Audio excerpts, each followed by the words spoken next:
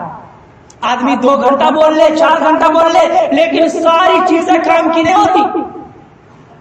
کسی ایک کو چیز کو نوٹ کرنے کی ہوتی ہے اور سبق کر لینے کا ہوتا ہے اس سے کہ آج ہمیں اس تقریر سے کیا سبق ملا، آج کے بیان سے مجھے کیا سبق لینا چاہیے. حضرت عبد المطلب کا جواب سنیے. جب ابرہہ نے کہا تم یہاں کیوں آئے ہو، تو حضرت عبد المطلب نے کہا بھائی میں نے سنا کہ ابرہہ بادشاہ نے عبد المطلب کا 100 اونٹ کو باندھ لیا ہے، قبضہ کر لیا ہے. بھائی ایسا کرو میرے 100 اونٹ کو چھوڑ دو، میرے 100 اونٹ کو کیوں خواہ تم قبضہ کیے ہو، باندھ کے رکھے ہو. عبد المطلب نے یہ کہا. ابرہہ جو ہے بڑا پریشان، تعجب، حیرت میں پڑ گیا. بڑا عجیب مسئلہ ہے. یہ عبد المطلب جو خانہ کعبہ کا سیکریٹری، جو بیت اللہ کا متولی، اور اسی خانہ کعبہ کو میں گرانے کے لیے، ڈھانے کے لیے اتنی فوج کے ساتھ آیا ہوں، اور سارے لوگوں کو پتا ہے کہ ابرہہ اپنے فوج کے ساتھ کعبۃ اللہ کو گرانے کے لیے آیا ہے. اس کو تو کہنا چاہیے، صلح صفائی دینی چاہیے. بھائی کعبۃ اللہ کو کیوں گرا رہے ہو، کیوں گراؤ گے، کیا وجہ ہے، اس کے بارے میں گفتگو کرنی چاہیے. تو یہ تو کہہ رہا ہے کہ بھائی 100 اونٹ میرے چھوڑ دو، 100 اونٹ میرے چھوڑ دو. کیا معاملہ ہے بھائی؟ بڑا پریشان ہو گیا ابرہہ. لیکن برکت سامنے سے اس نے سوال کر ہی دیا کہ بھائی آخر وجہ کیا ہے. میں تو کعبۃ اللہ کو گرانے آیا ہوں، اسے ڈھانے آیا ہوں، اور آپ کو پتا بھی ہے، اور آپ بیت اللہ کے متولی بھی ہیں، سیکریٹری بھی ہیں. آپ کو لوگوں نے مالک بنا دیا ہے، مسجد کا ذمہ دار بنا دیا ہے، سیکریٹری بنا دیا ہے. کوئی گرانے کے لیے آئے گا کیا آپ روکیں گے؟ نہیں. کیا گاؤں والا آئے گا؟ سب گاؤں والا تو کہے گا میں نے کمیٹی بنا دیا تھا، سیکریٹری بنا دیا تھا. آپ لوگ کہاں گئے تھے بھائی؟ کس کام کے لیے آپ کو بنایا تھا؟ تو آپ تو اونٹ کو طلب کر رہے ہیں. کہا سن لو، ان 100 اونٹوں کا مالک میں ہوں، اس لیے میں کہہ رہا ہوں میرے اونٹوں کو چھوڑ دو. اور کعبۃ اللہ کا مالک اللہ ہے، وہ اس کا اللہ مالک ہے، اس لیے اللہ اس کی حفاظت کرتا ہے. کیا کہا حضرت عبد المطلب نے؟ کعبۃ اللہ کا مالک کون ہے؟ اللہ ہے. کعبہ کا حفاظت اللہ کرے گا، اور 100 اونٹوں کا مالک چونکہ میں ہوں، اس لیے میری حفاظت کی ذمہ داری ہے. آپ 100 اونٹوں کو چھوڑو. برکت دوستو، تو اللہ تبارک و تعالیٰ نے ابرہہ کا اس طریقے سے جو خانہ کعبہ کو ڈھانے آیا تھا، تو اللہ تبارک و تعالیٰ کی دستور ہے. ہمارا اور آپ کا جو دستور ہے نا، پہلوان کو لڑاتے ہیں نا برابر سرابر کو. ایک راس لڑتے ایک راس لڑوا. کرکٹ ٹورنامنٹ کرتا ہے نا برابر برابر گاؤں والے کو. بنیادی والا ہے کھیل ایسا دے، کنڈا والا ایک راس کھیلوا، ایسا کرتے ہیں برابر سرابر. لیکن اللہ تبارک و تعالیٰ کا ایسا قانون نہیں، برابر کے برابر کو نہیں لڑاتے ہیں. اللہ تبارک و تعالیٰ کسی طاقتور کے سامنے کسی کمزور کو بالکل ختم، کو بالکل نچلے ایسے لوگوں کو لڑاتے ہیں تاکہ اللہ کی قدرت ظاہر ہو. ارے ہاتھی کو ہاتھی سے لڑائے گا، ایک چیت ہوگا، کون سی کمال کی بات ہے. ایک پہلوان کو برابر سرابر کو لڑائے گا، ایک چیت ہوگا، کون سی بات ہے. اگر بلیا والی کے پہلوان سے کسی 10 سال کے بچے کو لڑائے اور بچہ جیت جائے تب کمال کی بات. بلکہ اللہ تبارک و تعالیٰ نے وہی کیا. ان کے ہاتھیوں کو ابابیل، اسی چڑی طیران ابابیل، سورہ فیل میں تذکرہ ہے، اس کی تفصیل کا وقت نہیں ہے. طیران ابابیل یعنی ابابیل چڑیوں کے ذریعے ان کے ہاتھی کو برباد کر دیا، ان کے لشکروں کو برباد کر دیا. اور اللہ تبارک و تعالیٰ نے حفاظت کی ذمہ داری لی تھی تو کعبۃ اللہ کی حفاظت کر. میرے دوستو، میں یہ عرض کر رہا تھا کہ اللہ تبارک و تعالیٰ نے کعبۃ اللہ کی حفاظت فرمائی. آقا رحمت صلی اللہ علیہ وسلم ابھی دنیا میں نہیں آیا، اور یہ واقعہ جو پیش آیا، یہ واقعہ کا جو ظہور ہوا، روایتوں سے پتہ چلتا ہے آپ صلی اللہ علیہ وسلم کی پیدائش سے 50 دن پہلے یہ واقعہ پیش ہوا. کچھ روایتوں سے معلوم ہوتا ہے کہ بہت قریب یہ واقعہ پیش آیا تھا. آپ صلی اللہ علیہ وسلم کی پیدائش سے بہت پہلے یہ واقعہ پیش آیا تھا. علامت تھی برکہ آپ صلی اللہ علیہ وسلم کی آمد تھی. آپ صلی اللہ علیہ وسلم کی آمد سے پہلے بہت سارے امتحانات لیے گئے. آپ صلی اللہ علیہ وسلم سے خاص تعلق رکھنے والے جو لوگ تھے ان لوگوں کو بڑی آزمائش میں اللہ تبارک و تعالیٰ نے ڈالا. بڑی آزمائش لیا. پھر جا کر اللہ تبارک و تعالیٰ نے آپ صلی اللہ علیہ وسلم کی پیدائش فرمائی. میرے دوستوں، سب سے پہلی آزمائش آپ صلی اللہ علیہ وسلم کے جو دادا بننے والے تھے ان کی آزمائش ہوئی.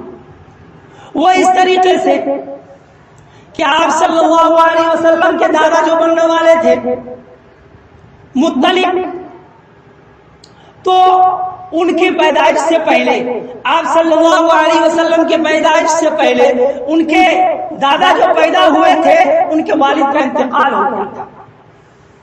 ان کے دادا کے بھی والد کیا ہو گئے تھے؟ انتقال ہو گئے تھے. آپ صلی اللہ علیہ وسلم کے دادا یعنی حضرت عبد المطلب جو تھے مکہ مکرمہ میں ان کی پیدائش ہوئی. والد محترم کا انتقال ہو گیا.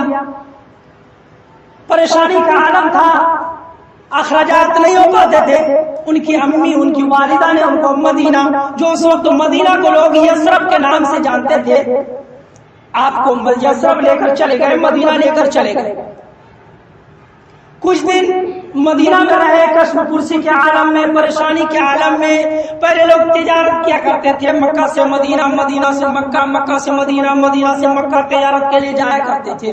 کچھ حضرات مدینہ یعنی یثرب تجارت کی غرض سے گئے تھے. تو دیکھتے ہیں ہمارا اور آپ کا بھی یہ معمول ہے، کہیں پر اچھا کھیل ہوتے رہتا ہے نا، تو کوئی نہ کوئی تھوڑا دیر ٹھٹک جاتا ہے یعنی کھڑا ہو جاتا ہے اور جب اچھا کھیل رہتا ہے تو دیکھ لیتا ہے.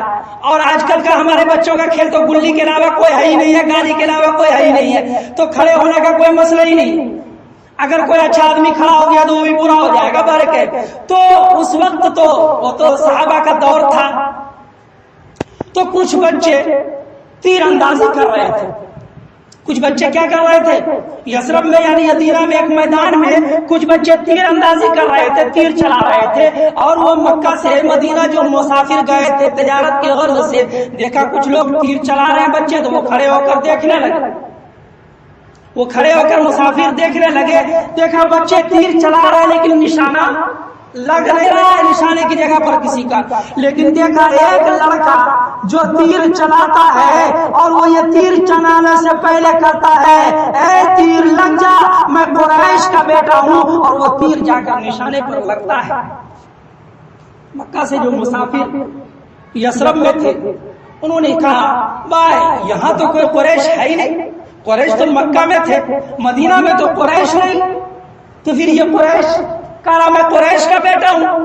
لوگوں میں معلوم کیا کہ ہاں یہ قریش کا ہی بیٹا ہے، یہ قریش میں پیدا ہوا تھا، اس کے والد محترم قریش کے تھے یعنی مکہ کے تھے. ان کے والد کا انتقال ہو گیا تو اخراجات کی پہلے کمی تھی، کھانے پینے کی دقت ہوتی تھی. ان کی والدہ یہاں لے کر آ گئی. برکے قسم پرسی کے عالم میں پل رہے تھے. کبھی کھانا مل رہا تھا، کبھی کھانا نہیں، کبھی پیاسے، کبھی بھوکے، الغرض پل رہے تھے. وہ صاحب جب مکہ مکرمہ تشریف لائے تو ان کے چچا سے کہا بھائی تم تو بڑے عیش و عشرت میں وقت گزار رہے ہو، تمہیں پتا نہیں، تمہیں خیال بھی نہیں ہے تمہارا بھتیجا یثرب میں قسم پرسی کے عالم میں پل رہا ہے، ذرا جا کر اپنے بھتیجے کی خبر تو لے لو. وہ صاحب آئے، بھتیجا کو طلب کیا، واقعی بھتیجا ملے. انہوں نے اپنی سواری پر پیچھے بیٹھا لیا.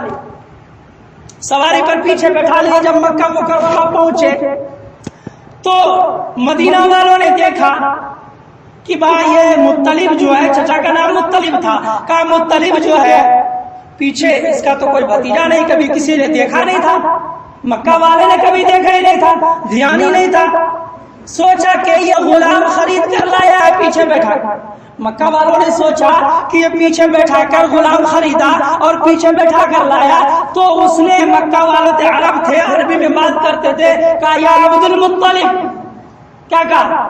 یا عبد المطلب، عبد المطلب یعنی مطلب کا غلام ہے، عبد المطلب یعنی یہ مطلب کا غلام ہے. لوگوں نے یہ نہیں سوچا کہ بھتیجا ہے، یہ مطلب کا غلام ہے. اس دن سے مطلب کا نام عبد المطلب پڑ گیا. اور پہلے جو مطلب کا نام تھا اصل میں شیبہ نام تھا. اصل میں ان کا نام کیا تھا؟ شیبہ نام تھا. اور شیبہ کے معنی آتے ہیں بوڑھا اور سفید بال والے کے. تو پہلے ان کا نام شیبہ تھا، لیکن عبد المطلب جس دن سے کہا تو عبد المطلب اتنا مشہور ہو گیا، اتنا مشہور ہو گیا کہ لوگوں نے شیبہ کو بھلا دیا اور عبد المطلب سے اب تک چلے آ رہے ہیں. ہمارے تک عبد المطلب کے نام سے جان رہے ہیں اللہ کے رسول صلی اللہ علیہ وسلم کے دادا. اس کے بعد عبد المطلب نے جب شادی کیا، نکاح کیا، تو عبد المطلب نے نظر مانی. بیٹا ہوا تو ایک بیٹا کو اللہ کے نام پر قربان کر دوں. نظر مان.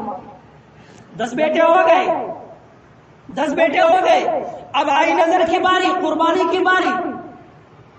اور قربانی میں جب پورا اندازی ہوا، نام نکالا گیا، اس میں عبداللہ کا نام آتا ہے، محمد صلی اللہ علیہ وسلم کے والد کا نام. قربانی میں نام عبداللہ کا آ رہا ہے، ان 9 بیٹوں کا نام نہیں آ رہا ہے. سب سے پیارے، سب سے محبوب، سب سے خوبصورت، سب سے لاڈلے قربانی کرنے کا حکم نام آ رہا ہے، چونکہ نظر مانا تھا. اور نظر جو مانا جاتا ہے وہ دینا پڑتا ہے. نظر مانا تھا کہ مکہ میں ایک بیٹا دے دوں گا بیت اللہ کے لیے. تو قرآن نازل کیا تو عبداللہ کا نام آیا. تو ان کی پھوپھی عبد المطلب کے بہنیں اور عبداللہ کی پھوپھیاں نے، محبت ہوتی ہے تو آ ہی جاتی ہے پھوپھیاں یا بہن جو بھی ہو سامنے، کہ نہ ایسا نہ کیجیے، عبداللہ کو قربان مت کیجیے، ایسا کیجیے ایک طرف اونٹ کا نام ڈالیے، اونٹ ڈالیے، اور دوسرے طرف عبداللہ کو ڈالیے.